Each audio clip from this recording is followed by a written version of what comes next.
All right, let's go. All right, you guys ready? Ready to go? Ready, let's go. Okay, We're hey. ready. Hello, everyone, and welcome to the Founders Lounge for founders by founders.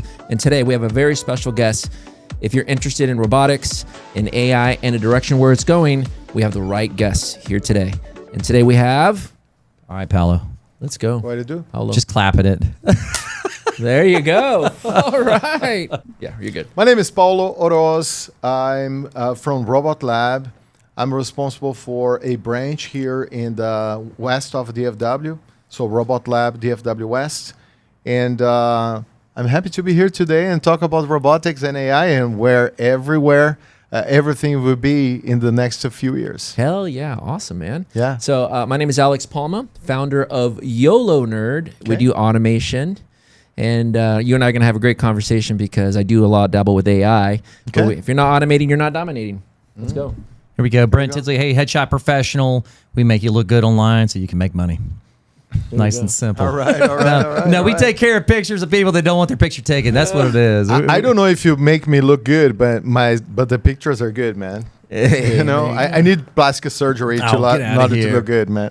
Yeah, so recently connected with Paulo. We were at it's a charity for actually Indian engineers. Yep. Yeah. And I had a photo booth set up. We do corporate headshots. So we had a bunch of movers and shakers, a bunch of founders, engineers. Paulo was representing RobotLAB there. And we actually were doing the walkthrough. So we met twice. We got to meet at the That's true. walkthrough. Yeah. So we initially connected there. And yeah, just a cool vibe, you know. I mean, definitely a world of experience. You know, you've had multiple businesses in the past. And then now with RobotLAB, how long have you been working with these guys? RobotLAB is about 11 months right now.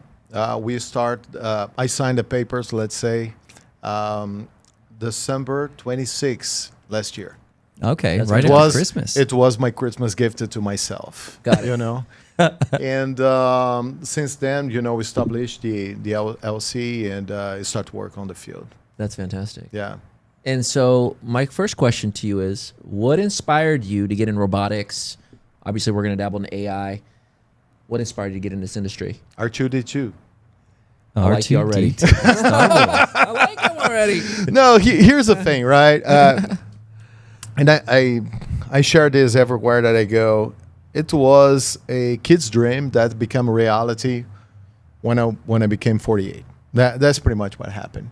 So if I go back to my youth, I pretty much being raised watching science fiction movies, Yeah. you know, Flash Garden and Wars. Star Wars, everything Yeah. related with that. And I remember when I was a kid, there was this robot called Arthur.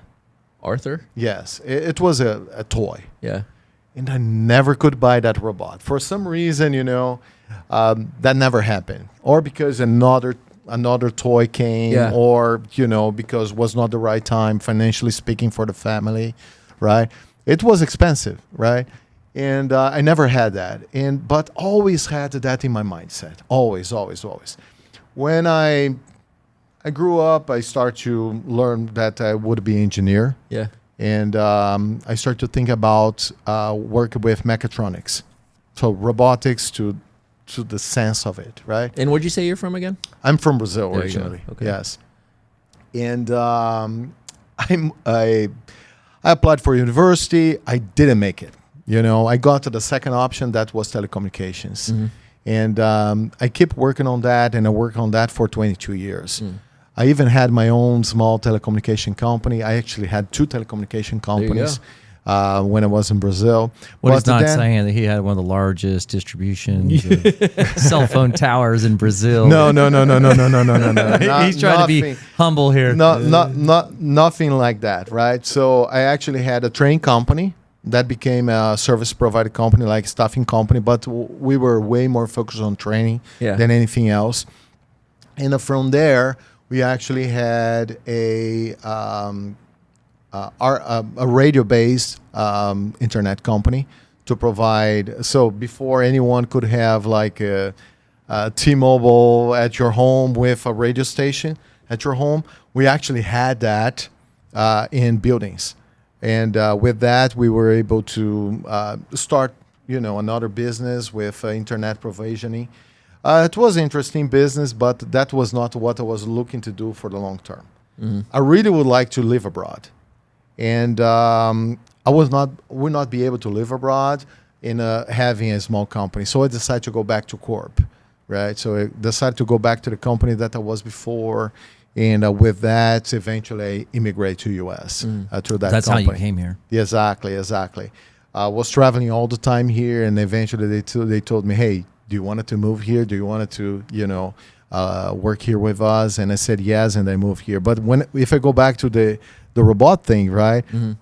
I didn't enter on the university that I would like. I entered in telecommunications. I work on that. And last year, October last year, I actually lost my job. 22 years in the same company, and I lost my job. Honestly, I saw that coming a little bit ahead of time. I was a director there, was responsible for all the training on climbing and things like that. And I said, you know what? I need to find something else. I wanted to have my own business now. I'm thankful for severance and everything that company gave it to me, but I wanted to walk with my own legs. Yeah. And I start to look for what is going to be my next thing. And at that point in time, I just came back from Italy, and I said, you know what? I'm going to open an Italian restaurant. Is that what you were thinking to do? I actually signed the papers. Wow. I signed the papers to open a new pizza / Italian restaurant, a new QSR concept that was coming to Texas. And I signed all the papers and this and that. And then I was speaking with my mom about that. And she said, are you really sure that you wanted to do that? Remember your dad. So my dad had a very similar story. He worked in Bosch for 21 years. And one day, he was laid off, and he opened a bakery. That was his kid's dream, to have a bakery. So fast forward 19 years, my dad is sick with diabetes. Both of us, we have the same issue. I don't have a trouble with any kind of addiction, but eating sugar. And pastry. That's my addiction. I'm a pastry guy. And pastry. Yes. No, I have a gnarly sweet tooth. Man, I can stay a year without any drink. Coffee is my second addiction. I'm a Catholic, so I do Lent. Yeah, and every time on Lent, I give up things that I like the most. So I can be without coffee for 45 days. There's no problem. But the sugar thing, man, always has been my issue, and the carbs, sugar. And my mom told me that. I said, you know what? I'm still on the time to give up on that contract. Yeah. I had 9 days to give up, so I decided to give up. There you go. And then I decided to, look for the next thing. And then I'm in this convention, and I just bumped into a robot. The robot guys from RobotLAB were there. I stayed in the line for 45 minutes to talk with those guys. Really? They had a big line just to... They had a big line. At one of these expos? Yes, one of these expos, So this is a franchise opportunity. Franchising expo. So you were at a franchising expo. Exactly. You see the robots, and you're like, this is something. I said, you know what? I don't know, man. I just gave up on something. Yeah. Maybe it's the universe, God. I don't know. Everyone sees that in a different way. Yeah. Right? Telling me, hey, let's close that cycle, right? Yeah. That's a childhood dream that you had, bring it back to now that you were not able to fulfill when you were trying to get into the university. Maybe that's the right time. I want to go back to your childhood. Yeah. Your childhood toy. What was it called? You said it was Arthur. I never had that. Never. Okay, Arthur. If anybody's got one, you guys got to shoot him a message. Yeah. It's about $300 if you wanted to buy it, shipped to my home. So that's all good. You can buy a vintage one and ship to my home. Did you always want Arthur more like, because I was kind of like a weird kid growing up. I was into comic books. I didn't have a whole lot of friends. My parents moved from state to state because my dad was he was in construction. So we had to move where the work was. Okay. And so, R2D2, like having a companion, is that what you saw Arthur more as a companion, like that robot? Man, I'll be super honest with you. I was a little bit a weird kid as well, in that sense, because we were my parents. They always work in a different city. So my city was a 12,000 people city, more like a dormitory type of city. My dad I believe that when I born, my dad's still working in São Paulo. That was 2 hours away in a good day. My mom, for very long, she was a school teacher and eventually a principal. And the same thing, right? Sometimes I remember my dad arriving like 7 in my city. We had a meal, and then we had to drive 2 hours away to pick my mom, you know, and then come back. And then in the morning, he had to leave, I don't know, around 5:30 to be at 7:30, 8 o'clock in São Paulo working, you know. So I've been raised by my grandma and my grandpa most of the time. My grandpa was that guy that wanted me to watch Far West movies and pirate movies so I could learn how to fight. You know, that's kind of a, you know. Like Dirty Harry, or we're talking old westerns? Like, no, old westerns, old like westerns. Clint Eastwood early movies and things like that. I've been raised watching those type of movies, you know. And I remember that one day I'm being blessed on my childhood, you know. My dad had a good job, you know, my mom had a good job, but sometimes, you know, they were not there because they were working to, you know, pretty much provide to us, right? And I remember the day that my dad should arrive with our first color TV. That was around 1983-ish. And I was like that. Would Dad arrive before Woodpecker? Yeah. The Woody Woodpecker? Yeah. Woody Woodpecker? Because every day, 8 p.m., there was Woodpecker on the TV, and I want to watch that in color for the first time, right? So that's a memory over there. So I'll tell this. It was way more with my grandpa and my grandma than other kids, you know? So I never thought about that, but probably, you know, was something related with that. The companionship. Like it was so weird that I remember one day. I'm from Brazil, so you expect a great football player, right? Yeah. No, Everybody plays soccer. I play soccer. You know, I love play soccer, but I never been a great player. I remember that we had a ball that came from my dad's you know, job from Bosch. Yeah. That was all leather. Yeah. And I used to go to the park to play with the kids. They only let me play because I brought the ball. You know, so You're the cool kid that had the ball. I had balls since the beginning, man. Let's put it that way. And so my second question is going to be to you is, how do you, you know, I saw you at the expo. It was crazy. We saw your booth. Yes. Dude, everybody was there. Everybody came. Everybody came. You had robots, multiple different robots, and it was incredible. How do you see AI integrating to the robotics that you currently have? How is AI being used? All right. I like to say that I'm the frontier where AI becomes physics. Ooh. That's where we are, right? Yeah. We get everything that AI in general can do, and I'm not talking just about LLMs. Right, we are talking AI in general. There's different forms. What is it? Long language models. Long language models like ChatGPTs and things like that, right? Okay. Because most of the people, they think about AI mostly about those apps, right? Hey, I wanted to do a picture. I wanted to do a video with Sora, right? And this and that. But AI it's a multi-phase opportunity. It is. Let's put it this way, right? And most of AI that's available out there, they are not related with our physical world. It's related with our computer world. Mm-hmm. So the robotics is the opportunity to connect those two worlds, the digital world with the physical world. That's how I see it. So if you ask me, Paulo, each one of your robots that actually are not produced by me, we represent them, right? Yeah. Are they AI driven? The easy answer for you, yes, they are. Some of these AIs is developed by RobotLAB. Yeah. Some of this AI is developed by other companies, even ChatGPT, right? We get Pepper, that's our humanoid robot. Yeah, is that the one with the screen and chest? The one that's talking, you can give high fives or even give it a hug. Exactly. You see that one? Yeah, people were interacting with that. That was crazy. All the time, right? So that robot actually didn't have AI when it was designed. And we developed a way that we could bring a chatbot with ChatGPT to that particular robot, ready to make that more interactive, and you have, regular conversations in the same way that you can have with a regular chatbot.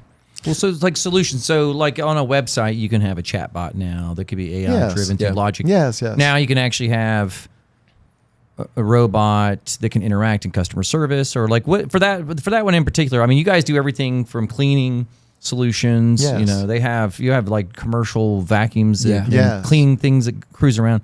For the robot, where do you see the humanoid robots sort of interacting in? I see different ways, right? Let's talk about where we are today and where we are going to be in maybe 5 years. Yeah, well, even sooner. I mean, 3 years. Yeah. I mean, it's accelerating. I think 3 to some 5 of the years. development. Yeah. I think anyone that tells you that they know exactly where we'll be, they're lying. It's just a guessing, right? In the end, it's just a guessing. We do have a bet that now in 4 years, that's what our CEO bets on, that in 4 years we are going to have a plumber robot. That's awesome. that quick. Yes. So is this like a plumber robot that's going to go, hey, my toilet's clogged? Let me Taco qualify Bell. that to you. Let me qualify that to you. It's going to be probably someone that will come with a master plumber. Yeah. The master plumber probably will have the capability to do the analysis that go beyond what the robot can see, based on the experience or based on semantics, right? And we'll be able to give the directions to the robot to do all the heavy work for you. That's my perception. Maybe our CEO will have a little bit different perception. Other people will have different perception. But I see that humanoid form, it's something that will fulfill a lot of the needs based on the way that our world is designed. Our world is not designed for a roller. It's not designed for anything different than a biped format, right? Something To the that can point, move around. yes, to the point that our human beings that unfortunately cannot walk, they still have difficulties to move around, right? Here in the US, we are in a place that a lot of the places, they do have the proper, I think it's called ADA compliance, Yeah. right? If you go in other parts of the world, that does not exist. Like Italy.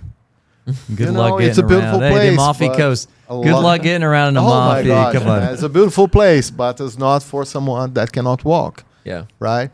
So with that, the perception is you need to have humanoid format in order to fulfill different tasks, okay?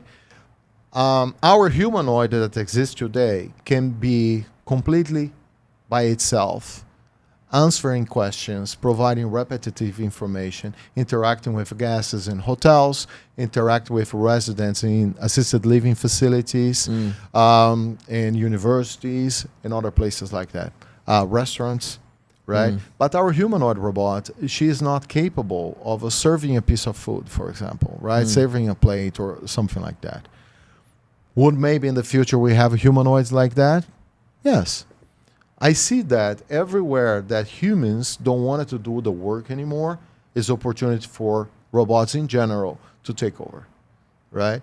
I don't see as a substitution. I see as opportunity because we are moving naturally to other things, We are. right? Yeah. Right now, for example, one of the big challenges is to find someone to clean floors in a hotel. Well, not even that. So I just saw there was a article recently, the CEO of Ford. They have 5,000 open mechanic jobs that pay over we go. $100,000 a year. I'm talking about like six-figure salary jobs. They got 5,000 open jobs that you can't fill I believe on that. in the United States. Yeah. Things that they just don't, they are having issues filling certain roles. And when it comes to a repetitive task, especially if it was in the same brand, maybe not everything from Audi to Mercedes and things, you need a real wealth of knowledge. But to get in and know, okay, I'm trained on F-150. I know this. They can get in there and do, like, those are things beyond the assembly line that though they can start bringing in service technicians or certain things or changing oil, like something kind of repetitive, like changing the oil or something. Let me give you an example of what can be done today, right? Today, where you waste a lot of time is to moving parts from the part shop to the base that they are fixing the cars. Every time that a technician needs to leave from that location to go to another place is a wasting time. They are not using their priming training, right? They have been trained, they learn how to deal with the cars, and now they are walking to go there and take parts, right? Can we substitute that by robots? By all means. We can have a robot that delivers a part for the technician at the time that's needed, right? And with that, you have something that will run on the $2, $3 an hour. Whilst a technician, or at least a technician producing a good service, those dealerships that will charge you $200 an hour. So that opened two opportunities. First, the opportunity to increase the bottom line for that particular location, but also the opportunity to produce more. Because now, if you have all these 5,000 jobs that you cannot fulfill because there's no people that are capable or that wanted to work over there, now you have more hours of work per person that are already doing that job. So you have two opportunities, right? You can increase the production, but also you can increase your bottom line. What are some of the major breakthroughs that you've seen with robotics and automation, like right now? That's some of the breakthroughs that you're like, whoa, this is next level. I would tell you this. I saw a video with the hand. Let me step back just 1 second, right? For me, the big challenges that I see are semantics. In semantics, I mean, we have 3 different types of cups here. If I tell you, hey, grab that cup, you will kind of understand what I mean.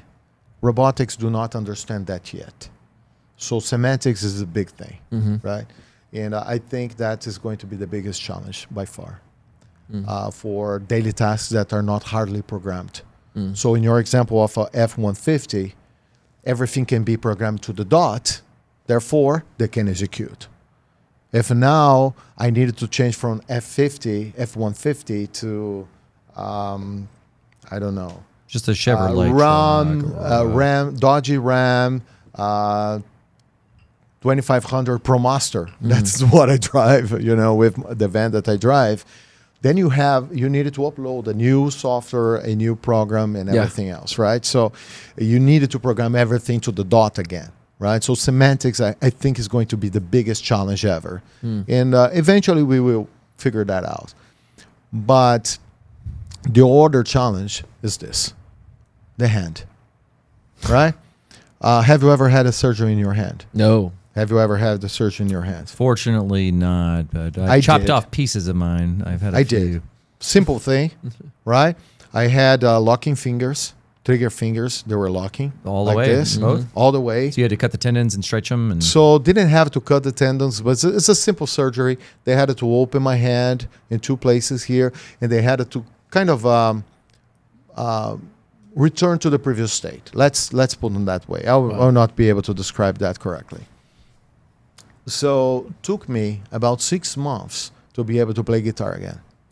Oh, because but that's It's like you had to retrain highly your, it's like precise. almost like retraining your hand. I had to retrain myself.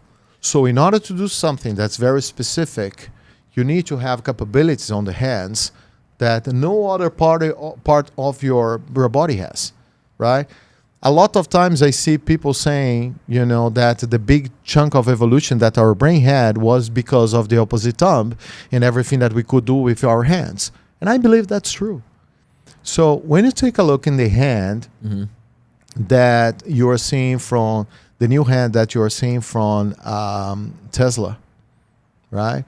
For the new robot. I saw a video with the mobility. I think that's fantastic. Really? Right? And also there's a new robot called Neo that, although I really would like to have my hands on I that think that's the one robot. that has like a 20K down. Yes, get it to like yes. year 28 or something like that. That's a robot. Oh. I don't believe at this point, because I never put my hands on that robot. I don't know what all the capabilities are, but I know that there are some fine lines that say that not all the functions that you see on the video are autonomous, right? Some of them, you can hire someone to do that remotely for you, like if you had an employee, right? So again, goes back to the semantics factor. But when I see the mobility, the way that it moves, it's very soft. To the point that a lot of people were thinking there was a human in the that costume. was a human in Really? the costume. Yeah, you didn't hear that? Yeah, they thought it was someone in the costume. They had to actually open it and show. They had to Really? open that. On People the couldn't even floor believe. They're like, and show nah, you, come on. see? This is someone in a costume. So They thought that they were like doing a charlatan. I think it's a beautiful piece of engineering right there. But again, I really would like to have one and play with it and see Test what it out. all the capabilities and hear that pretty close to me. Because when you go to other brands, you're going to see that they're very heavy on walking.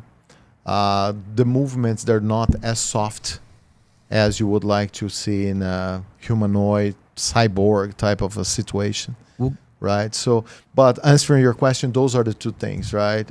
But the hands on Tesla and the movement on this particular robot seems to so be staying on very path with the interesting. hand, the movement, with all of the lonely men out there, companionship. There's a lot of companies thinking about that This is a lot too. of speculation. No. You're right, because I did see a post. Getting away from OnlyFans and get your own My- in-house. let me let me tell you this: people are marrying holograms. So marrying a robot is just the next frontier. At least you can touch it. Yeah, Or it touches you know, you, it's I don't physical. know. Remember, it's physical. Yeah, Finger dexterity. yep. That's something there. Yep. And so for Robot Labs, does Robot Labs operate almost like as a, I like to say almost like a broker? Do you guys deal a lot with Yes. maybe independent robotic engineers that like are interested to, hey, It's would you look at my robot, see if I can sell it? It's not a tool engineer. It's more representing companies that have a products that are finished. Yeah. Not ended, finished. All the robots that we represent, they're robots that are practical. They can be easily deployed, and they're not going to need a science major guy to go there and operate them. Should be right? easy. No, turnkey. Well, like some of the ones I've seen, even if you go to like one of the Asian restaurants with Yes. the food delivery, like y'all have a robot like that has the shelves on We it. do. Can bring drinks and food. Yes. Now, for that, does it have recognition? I mean, it just knows basically the point. It's kind of a map, like it knows. I'm It going depends on the from- robot. Depends on the robot. There's different ways to do it. Like, for example, most of the robots, you actually need to map it. You need to map the area. Like, for example, if I'm here in your studio and you need a robot to clean your floors, we are going to map your floors, and then I will make few questions. I would say the job that I have today, right? What my company really does is to map you to the right robot to fulfill your needs, and not just to sell you something. If I just sell you something, I miss the point. I'm in the wrong place. I didn't do right. I will not tell you that I only sold things in the past, but this is a lot about creating a opportunity for that particular business owner or business manager to really create some customization to or some optimization to what they're looking to do, Yeah. right? And improving their SOP, improving the ways that they operate their business. That's our job, right? So if I just sell you a robot that you asked me for, I'm not doing my job. I'm really not doing my job. So going back to your question, so if it's a robot for food delivery, for example, right? I will map everything, and then I will make few questions. Do your tables change, right? The position of your tables change. Based on that, we will start to look into what is the best robot for that particular location and the best application. Because, for example, if I know where you were seated, I can send a robot to where you're seated. But how can I do that, for example, at McDonald's? There's ways we can do that. So, for example, If they order with a QR code, we at can that use a QR station code on that station. versus- We can have a application that you just go there and map the table to the particular order number. There's different ways. We did one of these bowling locations, entertainment center locations, where that was one of the big issues. We didn't know where the people will sit. And with a QR codes on the tables, now we know where you are seated. So you just go there, scan with your phone, put your order number, the robots will go back. Or even sometimes you have the order with the little thing shakes and lights up. Yes. You know, if it had some sort of tracker in that, Yes. it knows like, okay, wherever that little thing is. Our team always is looking for opportunities. Like this, RFIDs. instead of you having to go to the table to go get your food when the thing shakes or go to the Yes. counter, this thing Exactly. just, it's a transmitter like knows like, hey, In the end, it's all about to find what's the right application for that place. If we don't have the application at that time, we investigate to see what can be done. If we can do it, great. If we don't, we are going to just come back to you and say, in a humble way, hey, I cannot help you. Or it's just not economically, doesn't seem. Sometimes it's not viable. Might just be, That is it true. might be easier just to hire someone to go walk that is true. stuff over there. That is true. So, and then cleaning applications. So, I mean, y'all have robots that are almost like commercial vacuums. Yes, Swiffer. Like a big Roomba, just Yeah, that's a good way to put it. yeah, like a big. Like I've got one over here, man. Every time my brother gets here, he turns the thing on. It's a little vacuum that Yeah, runs yeah. around. Like, but So, Alex, if you ask me, who is your perfect customer? My answer to you is, do you have floors? I have floors. If you have floors, I can clean your floor for you. Right? That's pretty much, I would say, the easiest business case, because again, there's a lot of people. There's no many people that want to do that job anymore. So that's the first situation. Second, we are not very precise in the tasks that we do. Mm-hmm. We are very good on detail, right? So, for example, if you wanted to clean a car, a person will ever be better than a robot, right? Just think that some of these pretty much cleaning machines that we drive our cars, they're like robots. They do the same thing in a repetitive way. They don't need AI per se, but it's pretty much the same action over and over and over, right? With some adjustments based on the height of the car and everything else. But if I give you my car for you to clean, you probably are going to have a way better eye of the places that need to be cleaned. Yeah. And if you're proud of the job that you do, you're going to do a great job. Yeah. Right? Yeah. I love to wash my cars myself. And I do that better than any machine. Right? Yeah. Because You can detail it all better, the yeah. different things that I know that's dirty over there, and I wanted to clean that thing, right? But again, for the massive thing, for the repetitive things, robots are better. Really? So the best solution is not to teach the humans, it's to actually a combination of human beings and robots. If I ought to start a company today, would be a cleaning company that I have robots and human beings. Both. And we'll partner them in order to first disrupt the market.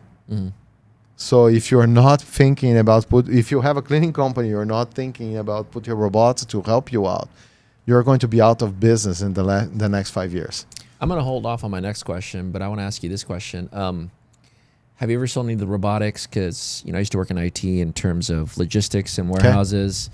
A lot of the logistics buildings, huge, big warehouses. Yeah, You do yeah. a lot of cleaning, man. And that surface has to be nice and soft, or just not soft, nice and slick, so that Yeah. way they can do the forklifts, pick it up. well, it's gotta Yeah, be. It's all got to be Yeah. clean. I mean, everything. It's So I do believe that here in the area that we work, that's one of my biggest business cases. That's Really? where I put a lot of my time. Logistics. Logistics. And we just onboard a company that actually have pallet movers like no other. So again, this is not for me to pitch anything, and I'm not going to. But pitch it. Pitch it. Paulo, pitch it. Let's go. but the whole thing I is want to. you need to find efficiencies, Yeah. right? And the same way that it's difficult to find a cleaning crew, a lot of times it's difficult to keep someone that's going to move all your pallets and everything else. And having a robot that can move those pallets and that can raise some of them to the second level, the second level of your shelf and things like that, I think is a big thing. Before I had someone that really can help on production lines. That's a robot that can move loads from point A to point B. But having a pallet mover was something that I was asking for the corp team for very long. We just got them. And I think that really can revolutionize, and not just that, that can bring to any size of business the same level of automation or similar level of automation that Amazon can have. So I having think that's pallet really a big movers, thing. though, now you don't have to have the area for the driver. So you're like, have you seen these automated trucks in Europe? They have a shorter front. Yeah. So it changes the logistics, your turning radius. In Europe, I mean, you have much smaller roads, so you have to have a smaller wheelbase. Yes. But now in a factory, you don't need this giant forklift. You could have something that's a You can have smaller more- footprint, you better can- mobility, Or you can increase the size of warehousing without leaving the warehouse. Yeah. and now you have more efficiency Exactly. inside of the actual same square footage. It's all about that. And the guy that before was operating the forklift over there now can become the robots expert. right? So it is about transformation of jobs as well. And he still knows logistically, like, hey, this is the Exactly. things. There's little nuances that someone that's a bean counter isn't catching. Exactly. They're like, hey, this sounds good on paper, but he's like, wait a minute, dude, we got to move this stuff. You know, Hold the on. robot will not know all the experience that you have, right? That guy, that's your long-term guy, you know, or a couple of guys, or, you know, group of guys, will help you to really make that warehouse way more efficient. I would say something that's already becoming a little bit cliche, but I will say no matter what. If you're afraid of losing your job for a robot, you're not going, or AI, you're not going to lose your job for a robot or AI. You're going to lose your job for someone that will work with robots and AI.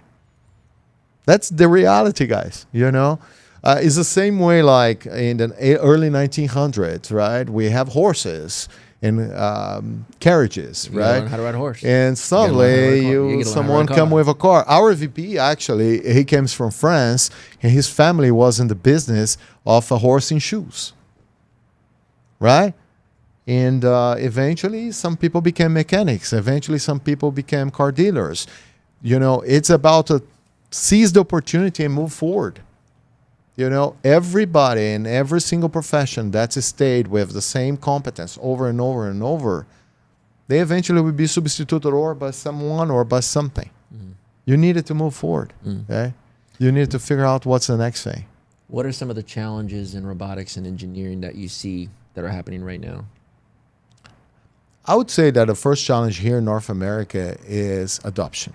A lot of people still think that it's too expensive, or they don't see how that equates to hours of production.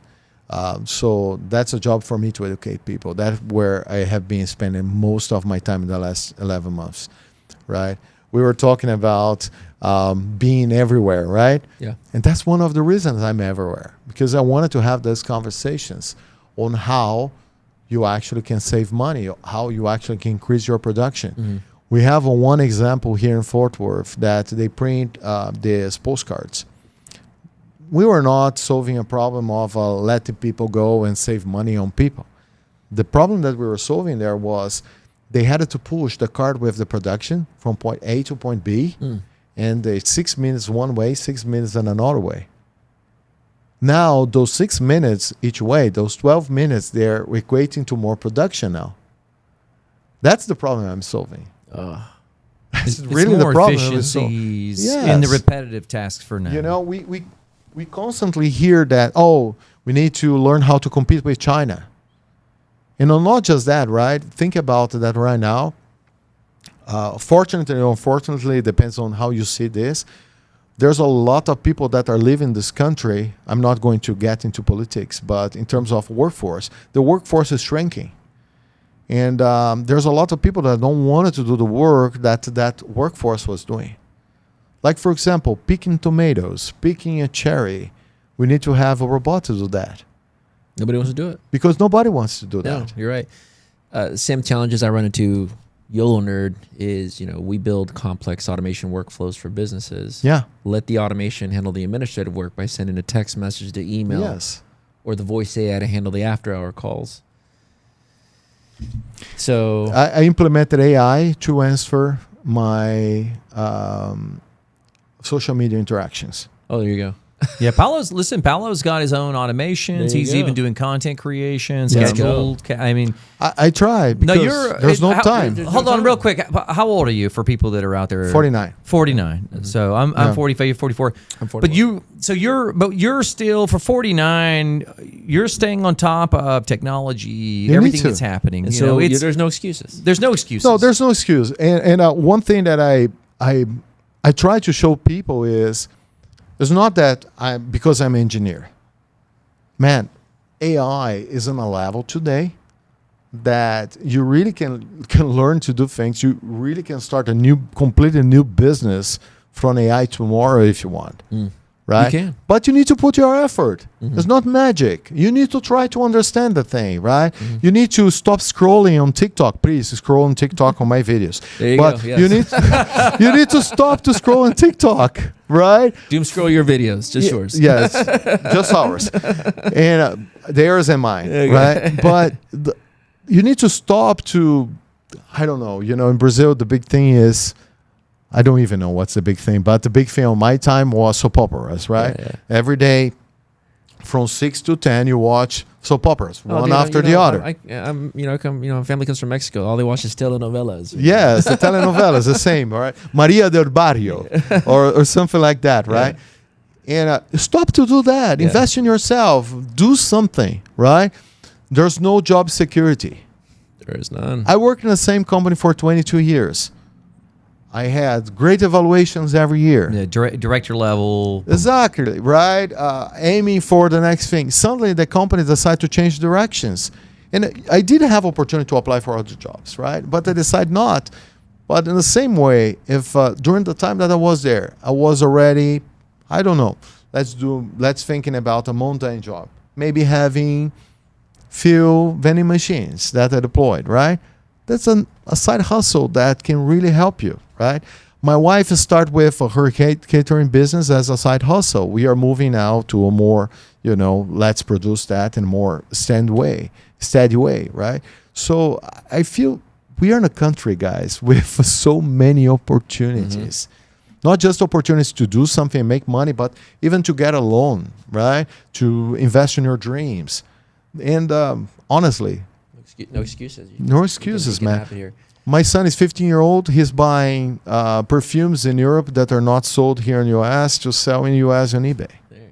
And I didn't have to tell him to do The that. Grapevine Mall, he sprayed me a couple times and made me buy it. All right, it smells good.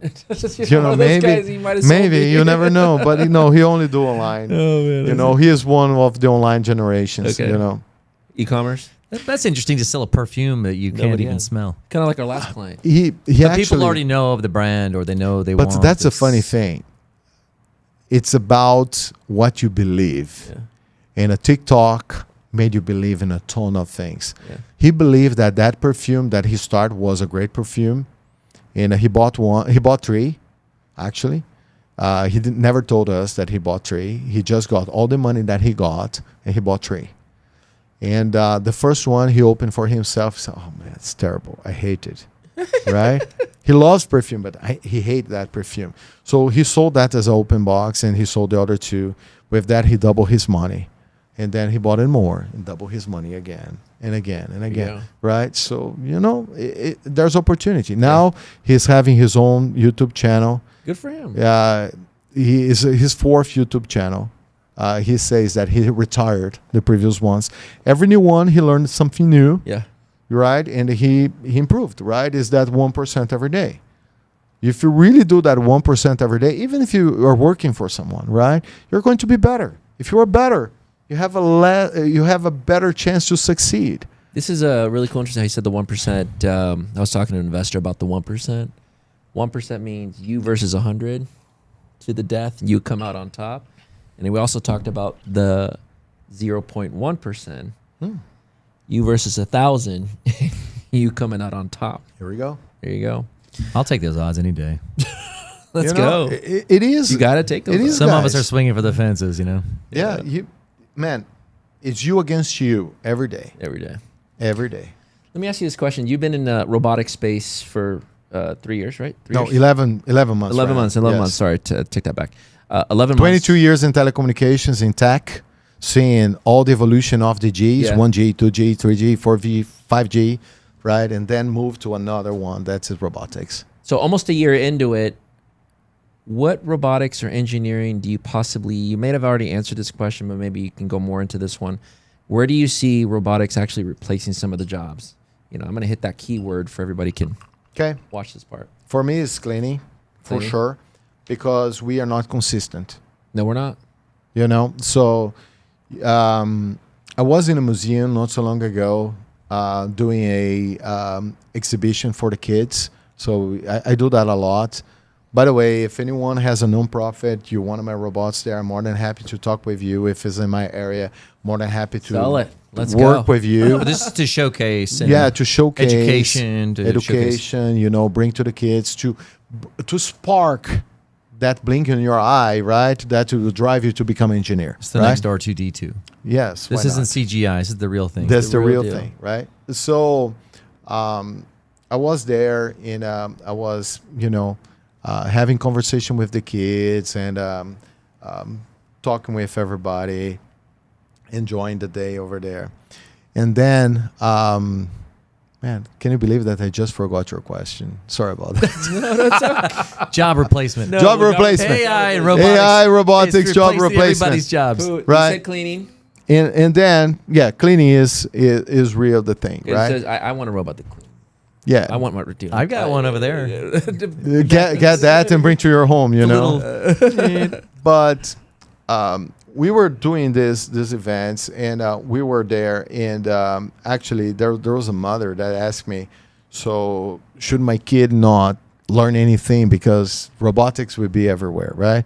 There's this big thing about social credit, or there's another minimum wage for everybody, you know, no matter what you do. Universal basic income, right? In Brazil, actually, there's something like that running for the last more than 10 years, right?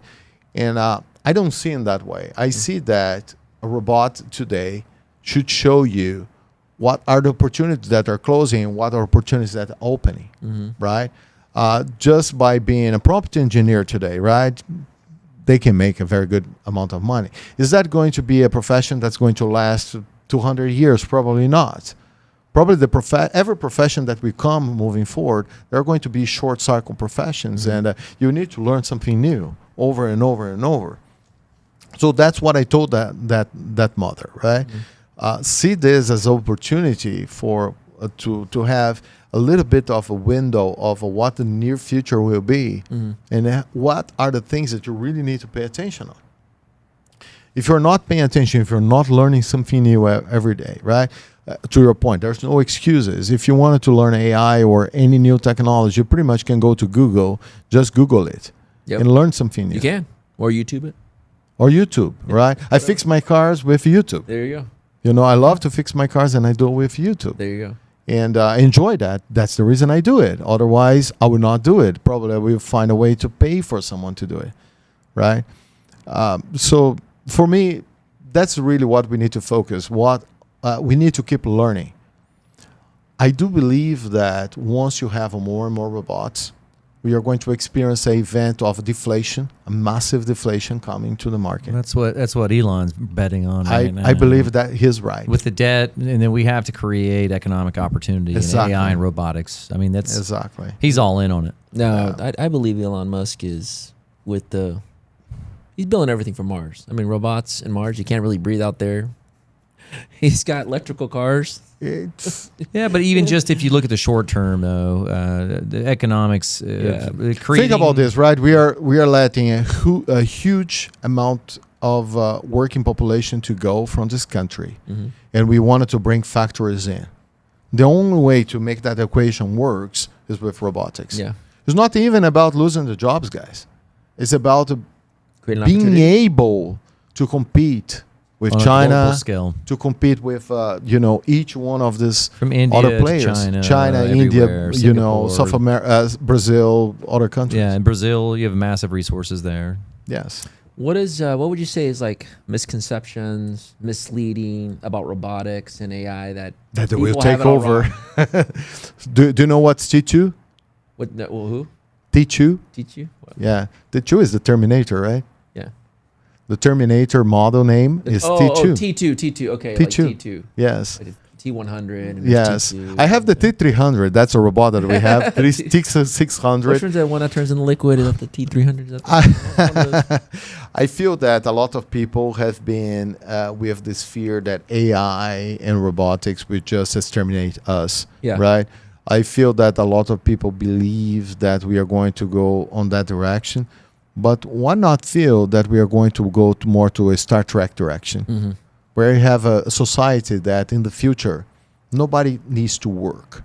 You work if you want, right? And you enjoy what you do.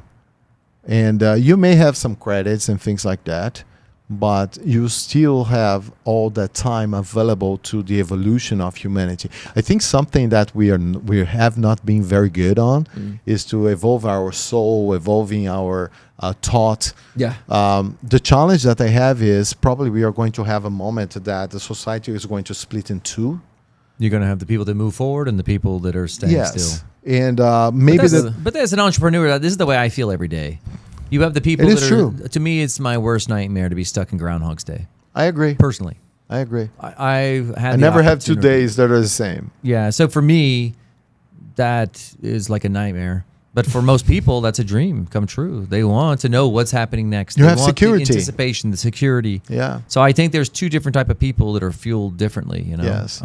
But going a little bit deeper on that, are we going to be more like a knowledge-based society, and a knowledge not just science, right? Could be religion too, right?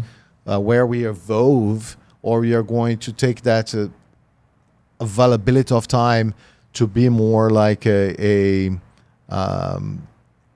enjoyment society, a society that we will just look for the pleasure. Full debauchery. Yes. So where we are going to go, right? We are going to evolve as a species to maybe have a more Socratic type of a thought, or we are going to go more into, hey, I just wanted the pleasure, I just wanted the enjoyment, I just wanted the fun. Or maybe there's a common path that these 2 things, right, that they have a moment, right? So maybe our week would be, during the week, we are going to dedicate ourselves to study, to learn, to with the help with AI, to find these thoughts that we never had, right? And maybe in the weekend, we drink, we party, we go to carnival, we go to soccer games. We still have a space for that. It's not just about, we need to have fun. Yeah.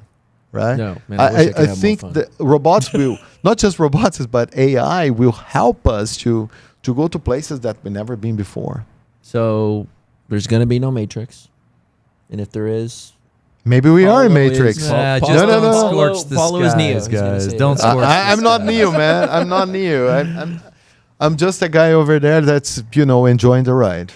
I wanted to enjoy the ride. I don't want it to be stuck somewhere. I get it. And a little bit before, right? You asked me about my surname. Yeah. My surname is Hungarian. Okay. Yeah, I don't look like Hungarian. No. Right?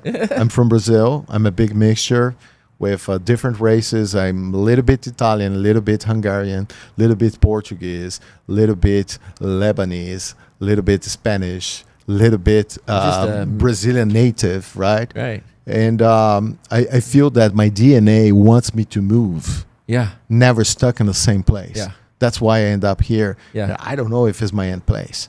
I hope it's not. I love here, but I hope I can go to other places and live continuously life. I'm going to ask this question, and this is part of my list. How do you see robotics transforming? We talked about logistics. Okay. The biggest one I see is healthcare. Healthcare. Ooh. Healthcare is a big one. Yeah. Let me solve low-hanging fruits. Yeah. One of the big issues, someone give the wrong medication or the wrong paperwork to a patient. Okay? Simple thing that we can solve today. We can use robots like the food robots that we discussed a little bit before, right?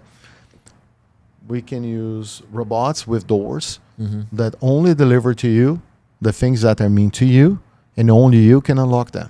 If it's They biometric exist type today? of data or Like something. put your thumb, Biometric it knows or you, password. your eye, whatever. Right? Whatever. That's something we can solve today. Or code or Simple thing. wow. Simple thing. During COVID time, one of the first robots that actually RobotLAB released is a UVC robot that just walk the corridors, killing all the germs. That's awesome. Right, UVC robots.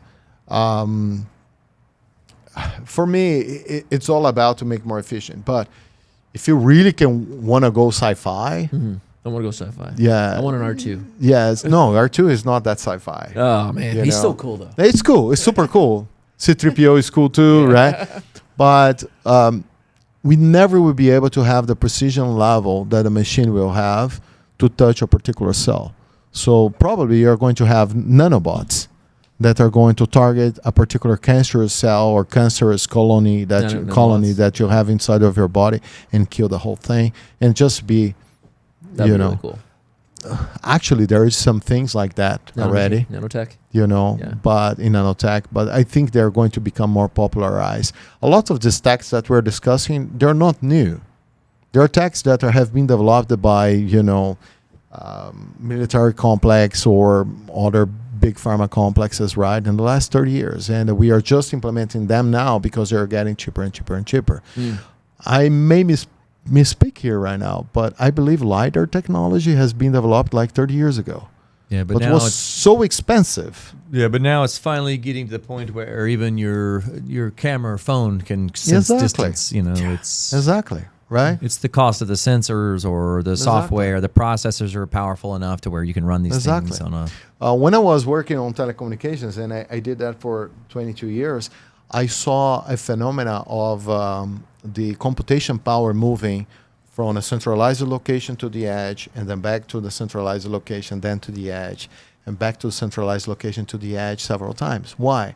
Because two things the game was based on two different things. One is processing power, and the other one was the speed of the telecommunication, right? When the speed was faster than processing power, we were putting on the edge the processing power because they had to deal with a less amount of data, right? But we were relying on the speed. When the processing power got big again, we tried to bring that to the cloud, right? We called cloud as a big thing, big new thing, but always has been that game. There's a big computer station somewhere, Exactly. So it's all about that. It's all about you use those resources to execute the task that you have in hand at that time. And so what would you say to a business owner that's seeing this video right now? It says, own a couple hotels. I know I need to get involved somehow I can't find a good cleaning crew. I can't outsource. It's just every time I hire a cleaning crew, it's just they're inconsistent.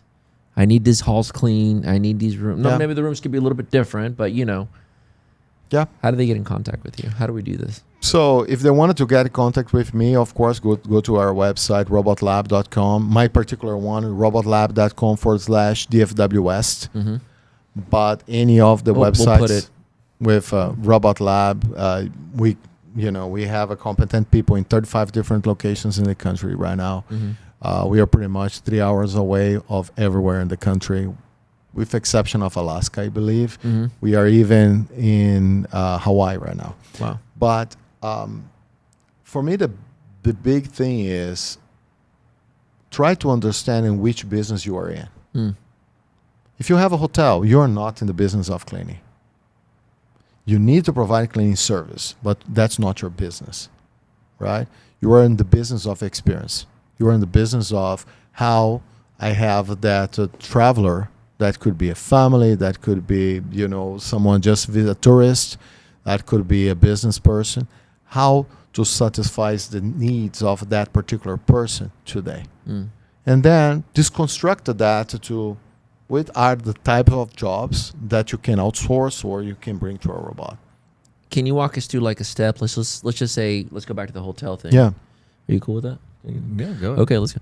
I own a hotel. Can I give you an example? Yeah, if I own a hotel. Real example. Yeah, walk me through it. Like, hey, I call you, you come to me, and real what's the example. consultation services look like?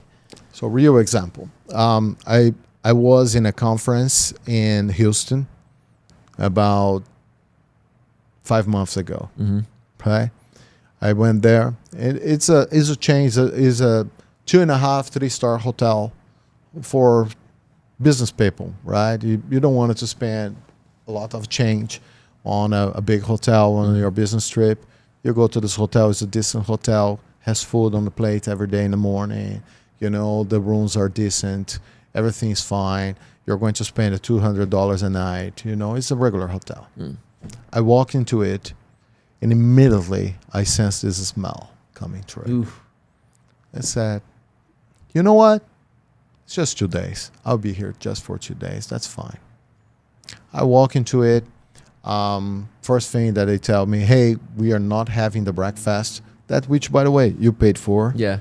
Right? That's one of the chains that complimentary breakfast, right? So you paid for. We are not having that because we're doing a renovation. But this is a ticket. You can go to the hotel on the side. You can take it. Say, all right, great, no problem. I'm an easy guy, right? I don't have trouble with Don't that. need a whole lot. So I walk to the corridor. You can see little sparks of trash there, here and there. Okay. I go to my room. My room was fine. My room was the way that's supposed to be in that particular hotel. Was clean, decent, no big issues. Second day, elevator's not working. All right, there's something floor weird are you here. on? I was in the third floor. It was not that bad. That's It was- good for too your bad I steps. won. Come on. Yeah, you We know. gotta talk about your weight transformation. Yeah, I lost some weight in the last year, so that was part of it, right? So no big issues, right? So I do what I need to do in that city. On the very last day, I actually stop by in the front desk, say, "He's the general manager here." So immediately the person, the eyes raised, like, "Oh, what's going on?" Oh. Say, "No, I just wanted to have a chat with general manager." General manager came, and I made a question that I do for everyone that I try to qualify Yeah. where we are on this. Because I'm really not in the business to substitute people. Mm-hmm. I'm in a business to enhance people. Okay. First question was, I like how Are you said you- that. I like how you said that. I'm not here in a business to substitute people. I'm here to. I'm not. I'm here to enhance you. I'm not. I like that. I'm not. Because pretty good. if I try to substitute someone, I'm not here to take away. I'm here to. first and foremost, you're not going to like that, right? I'm not in that business. I'm really in the business to make you better. Yeah. That's my business. And if I cannot make you better right now, I walk away through that door, and maybe in a year I can help you. I learned something with you. I get acquainted with you. That's all good. Okay. I'm not in the business to try to push a product. That's not my business. Okay. So I went there and I asked, "Are you understaffed?" Because that for me is what is looking like that particular hotel. Why? Because I see that they have good care of my room. They are not sloppy on my room. My room is fine. But I'm seeing that in order to make that happen, they had to let everything else to a second or third year stage of a maintenance. And the manager looked at me and said, "Yes, I am." And he'll probably look stressed out of his damn mind. And then I said, "Are you having issues on which kind of jobs?" Yeah. Oh, every single job. Because people don't stay that long anymore. People just go to the next 20 cents. It's all right, cool. I'm seeing that the cleaning is not the best cleaning that you have right now. Yeah, it's not. I'm seeing the corridors dirty. I'm seeing the smell on the stairs. Probably it smells like a rotten egg. Probably someone dropped something there and they didn't have a way to clean the whole thing. Mm-hmm. And probably they don't have the capital to just go and hire someone to go and do it for them. Mm-hmm. Right? Yep, I'm having this trouble. Right? So then we start to talk a little bit of business. We do have a solution like this, a solution like that can help you on this, help you with that. That's how the conversation starts. It's all about a need. Do you have a need? Can I fulfill your need? Let's walk this together and see if I'm a good fit for you. Sometimes I'm not the good fit. I'm visiting a customer in a week that I don't know if I'm a good fit. I believe I am, but until I'm there, I don't know. I have another potential customer that called me, said, "Hey, I wanted this robot and I wanted the price, kind of right now." I said, "All right." It's called an easy close. One of the Phone call two things are closed. happening, right? Or he already have someone that did the job that I do, that go there and really saw that that's the best robot, and he's just won a second quote to qualify that vendor. Or he just saw something fun on the internet that he wanted to quote to see. And sometimes, you need to have a good idea of a budget in order to see that you can afford. I don't want to spend your time if I'm not able to buy your service, right? But a lot of times, people like me or even on YOLO Nerd, right? You're going to spend a couple of hours there with the customer to really try to understand the problem to see if it's a good fit in both sides. So just giving a price. By the way, our prices are public. You can go to internet and check our prices, right? But I really need to understand if that's the right robot. RobotLAB, one of the reasons we enter on the customer service robots or on the restaurant robots was because we had a situation with a particular chain that bought a bunch of robots. And suddenly they installed those robots and those robots were not performing. The original manufacturer of those robots, knowing about RobotLAB, called us one day and say, hey, can you go there and check? We'll pay you guys to go there and fix that for us. We went there, and the robot was navigating based on the roof, had a camera pointing to the roof. And that's one of the ways to do navigation, right? But what was the problem of the location? Was a restaurant. The big problem was all the ceilings of that restaurant were black. And they have, spotlights everywhere. So it's just confused. So it was super confusing for the robot. It was not the right robot for the work. Good job. Maybe that robot would be good in another place. So we showed to that particular customer, was way before my time. We showed to that particular customer that there was other robots that could do the same type of required performance job that they were looking for with a way more quality of service. Do you ever, let's go back to the hotel. Let's say the hallways. Your room was good. The room was good. The hallways were just really bad shape. Do you just show up and if you have a good conversation with the general manager or maybe director of operations, do you ever go and just like, hey, I'm gonna bring my bot. Yes. I'm just gonna bring it here and we're gonna test this out right now. So one thing that I like to do, I like to clean your floors after you clean it. Take your best crew, clean your floors. I bring the robot just after. Let's do a demo. Let's do a demo. I've been in a hotel that have excellent reputation. It's a great hotel, don't get me wrong. They do their best. But you have a workforce that's about our age pushing heavy vacuums that are not that efficient. Guess what is going to happen? Seem pretty old school. Oh, they are, man. They are. And they're good ones too. Yeah. But again, the level of maintenance that you require to keep that thing working over and over and over with the speed that they need is way more than a robot would be requiring a robot. And we cleaned 100 square feet, and guess what? There's a lot of dirt on the second one, on the third round, on the fourth round. Probably that location would need 15 days of continuous cleaning until they are in a level that their carpets are completely free of this debris. I'm not from this industry, okay, the cleaning industry, but RobotLAB have specialists on each one of the industries that we serve. One thing that I learned is that at the moment that I walked here on your studio, Brad, I actually brought equivalent of 32 feet of debris that they spread it across your floors. It was already dirty before you showed up, so it's just a little bit dirtier now.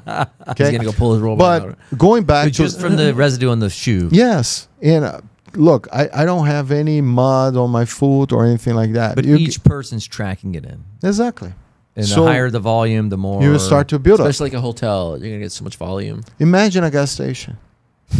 Imagine a gas station with people coming with mud shoes every day in the morning, every day end of the day, right? Imagine the amount of debris that can be accumulated over there. It's huge. Do you think? And the overall cleanliness and the atmosphere and the smell, it's just gonna distract you from not even going back to that business again. But again, maybe you don't care. Yeah. Maybe you don't need. Maybe you don't care. I have someone that I visited not so long ago that I stopped by a gas station. I stopped by and said, can I speak with the general manager? I speak with everybody about robotics, right? I was trying to sell a robot to take pictures for Brad. I'm kidding. No, I was not trying. I think we are far from there. But we were also discussing doing a photo op with your robot. Dude, that'd be awesome. Creating like a photo booth, photo op type photo of thing. booth, something like that. That type of thing, I think it could work quite well. I think so. But I was in this gas station, so I asked the person, hey, can I speak with general manager? She came, and it seems that is a single owner just for that gas station. That's her life, right? What she does over there. She was on the phone talking with someone, talking with me at the same time. So super busy lady.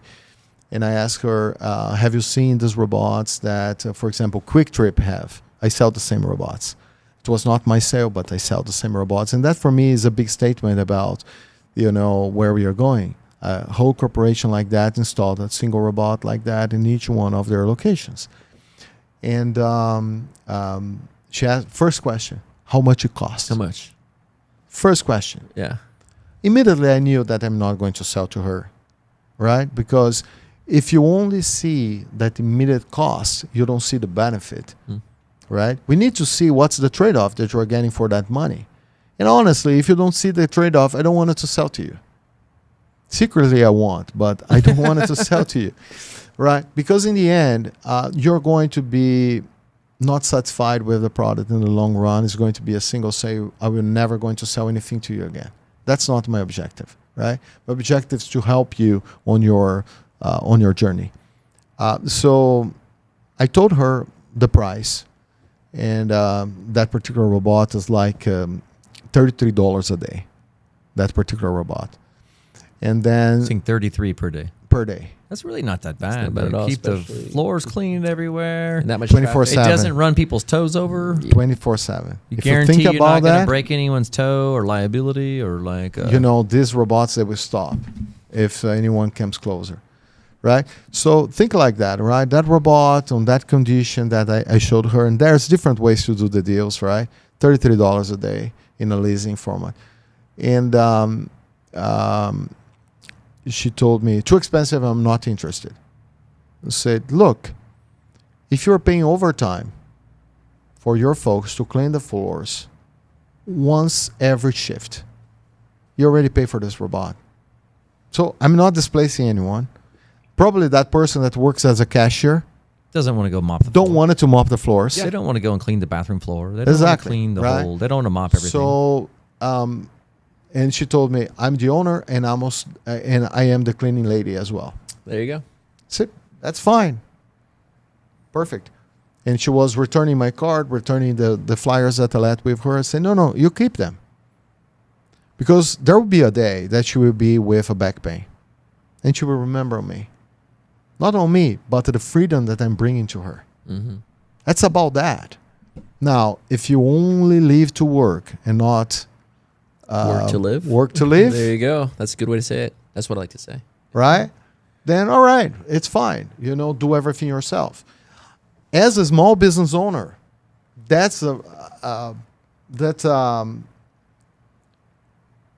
point that I had to make to myself. I need to start hire people because I cannot do everything by myself. Even if I have the competence, I only have 24 hours.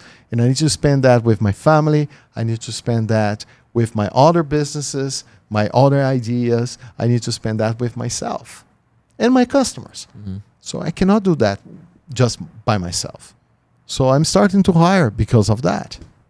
Right? I'm blessed to be in a place that Corp is here, so I always can hire their resources that they're super competent, but I will start to have my own resources.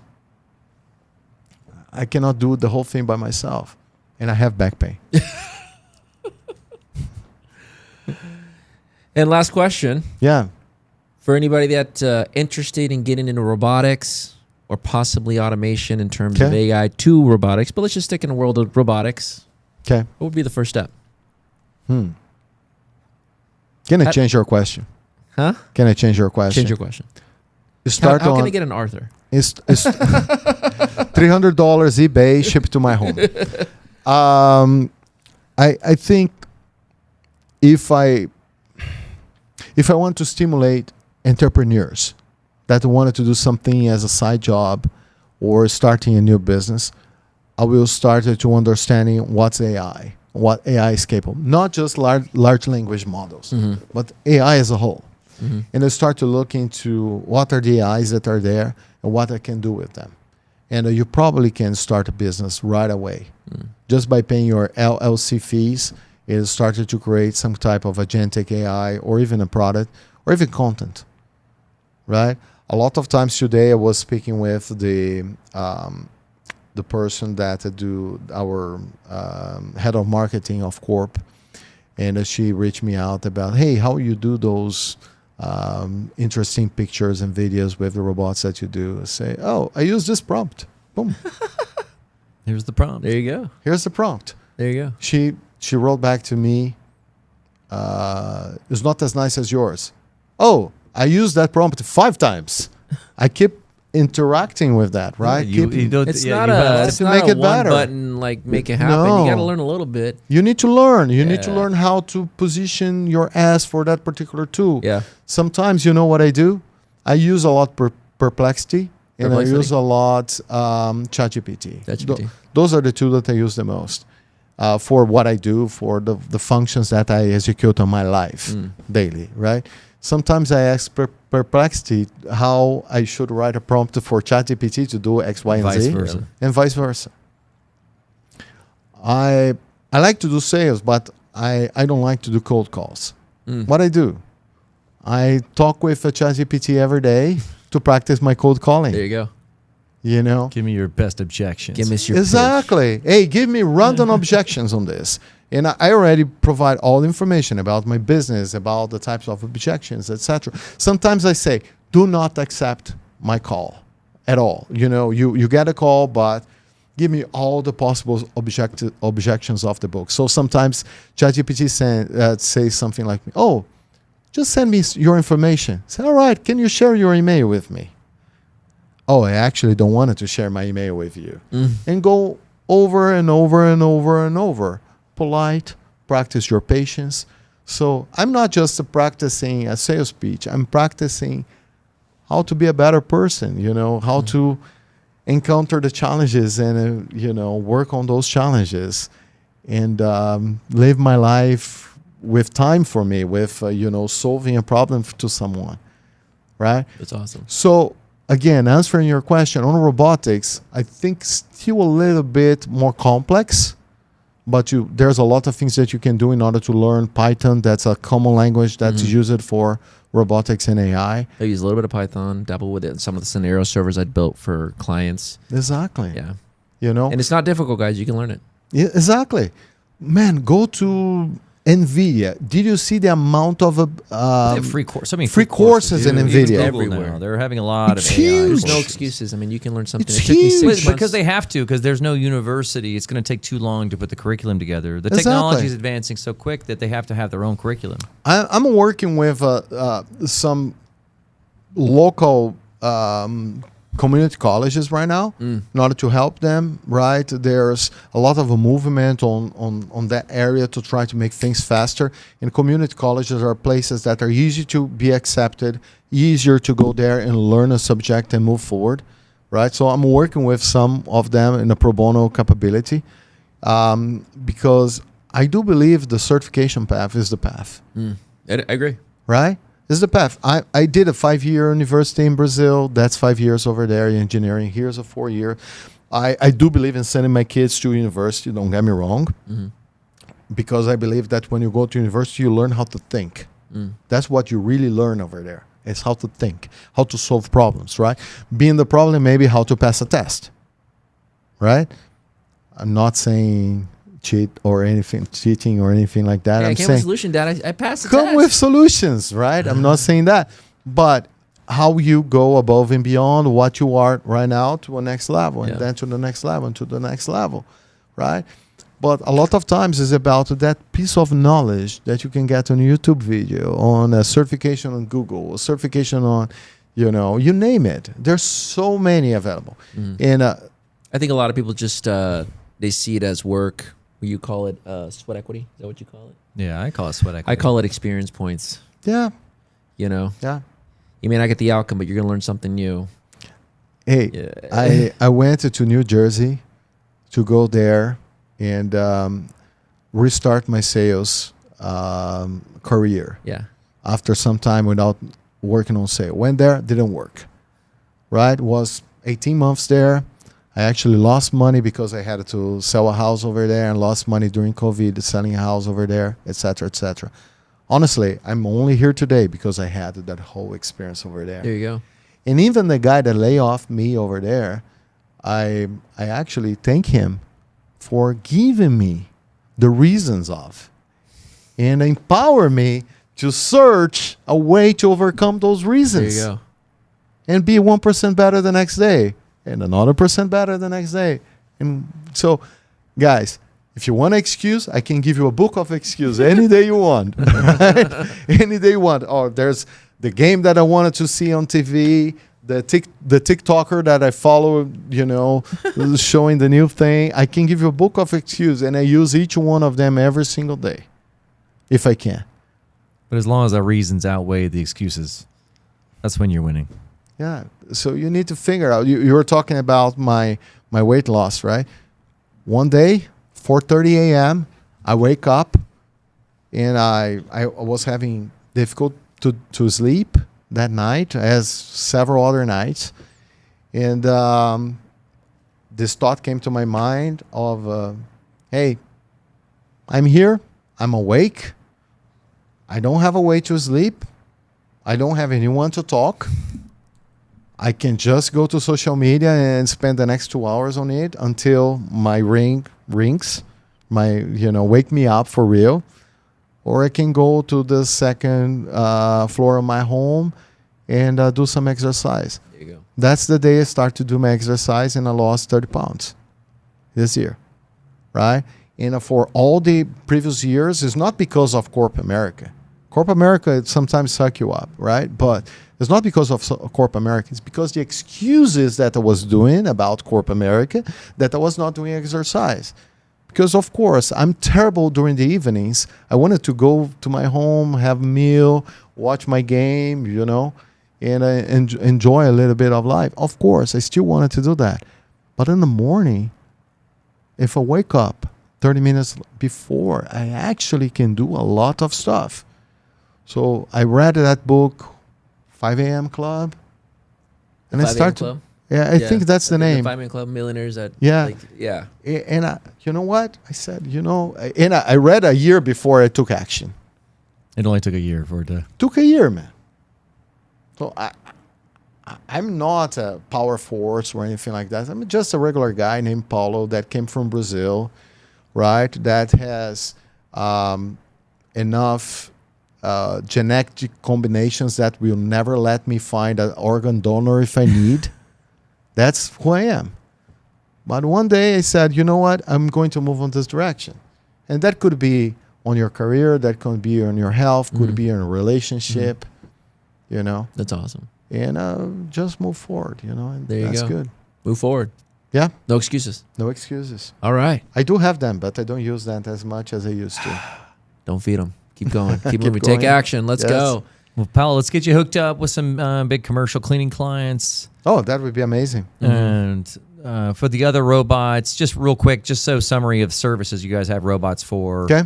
What just Yeah. if So somebody's curious about robotics, what are the other Cleaning is the services bread you and have? butter. The second is restaurant or anything that you need to deliver from point A to point B, being restaurants, hotels, What clinics, about mechanic shops? mechanic shops. We Okay. we do have some that can move tires, move parts, and move things like that. We have equity stake on a car rental company that we're going to be working with. Yeah. So Can talk about it. We Okay. can talk about it for sure. We can go them to warehouses. We can do cleaning Logistics, warehouses, yeah. logistics, All day. moving pallets and things like that. We have wayfinding robots. Imagine a robot that can actually bring you to the location that your product is in a big store. We have robots that can do that. that's fantastic. We do have robots that can See, be I like that. That customer works for me. service. Like I just want to get in, get out. Us guys, we just want to get in, get out. We just So we needed to overcome one thing, we guys, right? That's that thing that we know everything, yeah. right? We know the directions everywhere. Sometimes we need to ask. So a robot like that can help you. Yeah, and nobody's seeing. Nobody's seeing. No So you evidence. can just go there and make the question. So wayfinding robots are big ones. Robotics that, for example, can support you as a customer service, like Pepper, the white robot, the white humanoid that you Yeah. saw over there. That's a big robot. I'm working on something to become an ambassador of a brand right now. That's Cannot awesome. speak about the brand right now, but that's something we are working on right now. Robots for security. So on the floor and on the skies as well, right? To patrol your area, to recognize faces if you are in higher classified location. That you really need to recognize faces and see if someone that's not in your data bank is there. Same robot can be used to issue parking tickets.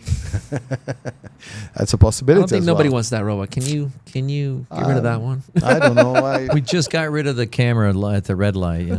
We just need to park in the right place, guys. Oh, man. That's all. It's simple. Simple. Oh man, But cooking robots. cooking robots. robots that actually can do walk, that can do breakfast in the large cafeterias, can be in schools, can be large restaurants, large companies, right? And I would tell you this: I joined the system 11 months ago. We had about 52 robots in 23 companies, if I'm not wrong, that we represent. Right now we are in 26 companies. We have 70-something robots. And every month, there's more things coming. Wow. There's more things coming. And I bet... That'd be kind of like a cool thing for Robot Labs to be able to go in and see some of the new up-and-coming robots that are put together by some smaller engineers. That's always really cool. looking. Last week, actually, I met someone on the event, on the small business event, the Small Business Expo event.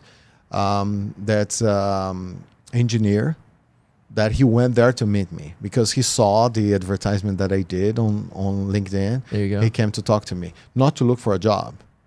He came to me to try to sell an idea.